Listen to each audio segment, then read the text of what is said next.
Good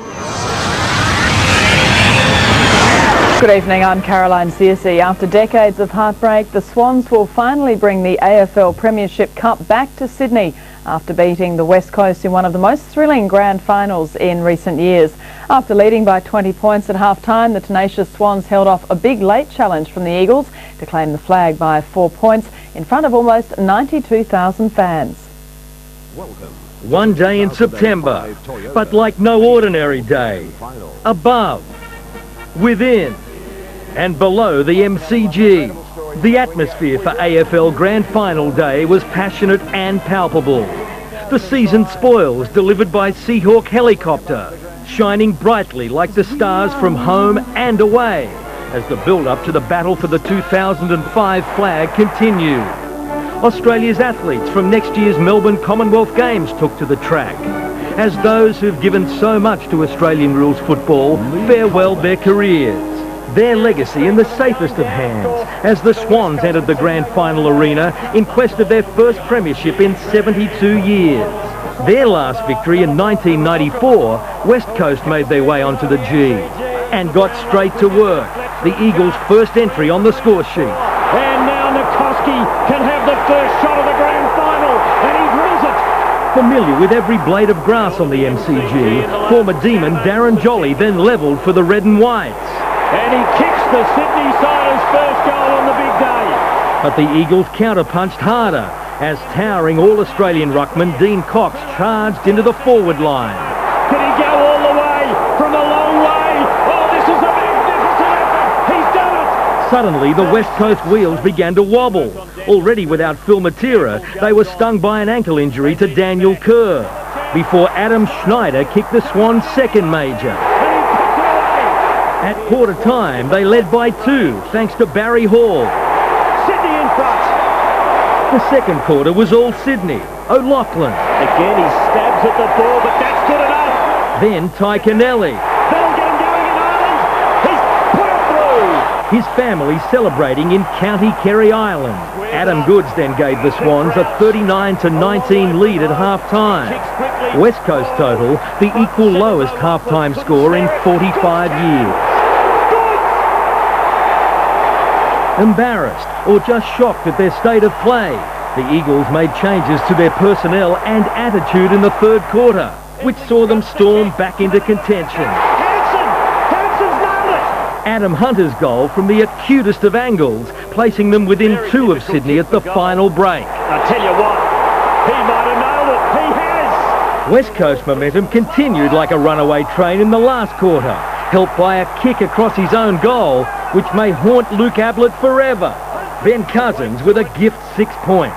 For the first time since the first quarter, Eagles are in front. When Hunter made the impossible look possible again, it was one-way traffic heading west.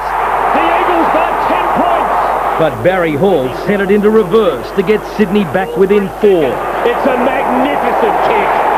Then, like a burglar in broad daylight, clever midfielder Amon Buchanan burst through the pack to put the Swans' necks back in front.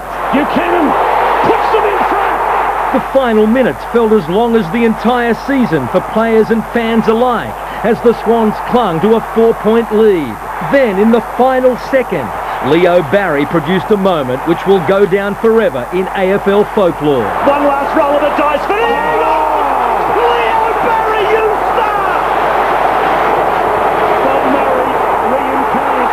The longest premiership drought in football history is over. For the first time in 72 years, the Swans are champions of the AFL. In what is already being called the mark of the century around the harbour city, Barry's leap sealed Sydney an extraordinary 58 points to 54 victory, its first flag since moving north in 1982. West Coast loss compensated somewhat, with Chris Judd receiving the Norm Smith Medal for best on ground. As they prepared for the long trip home, the new champions soaked it up, laughing and launching into what is certain to be a raucous celebration spanning all the way from South Melbourne to Sydney. I think it just puts an exclamation mark on the Sydney Swans. We're no longer the only team that hasn't won a premiership. You know, we're now a premiership team. I mean, I don't think that can be understated. how significant that is. You know, Sydney Swans Footy Club, 2005 premiers. That'll be there forever. But we looked on there, you know, when Luke Ablett kicked across the goal, and you know they had all the momentum, and just the character of the guys to come back and never give in, and it's been like that all year. So it's a real credit to the players. Well, I thought it was just a great grand final, just two teams hard at it, tough, no quarter given, no quarter asked. They had the ebbs and flows of footy, and I just thought it was a great game. Oh, I could go through my whole footy career and name all the tough incidents. This is one of them. You know, we prepared well, we gave it our best shot. And it's pretty difficult for everyone at the minute, but it's just something we've got to deal with, and you know, hopefully we'll grow from it and be better for it as a club. There was controversy even before the first bounce of the grand final with the naming of the AFL Goal of the Year. Arguably the biggest upset of AFL Grand Final Day came with the announcement of the Goal of the Year. That is as good as it gets. Very clever from 50 on the wrong side. Nathan Brown goes for goal. That is brilliant. Got it on the half volley. Back to Canelli. This could be one of the goals of the season. He lines it up. Oh, boy. That's as good as it gets. Michael comes in to lend a hand. Johnson's dangerous from here. Oh, what a goal, Brad Johnson.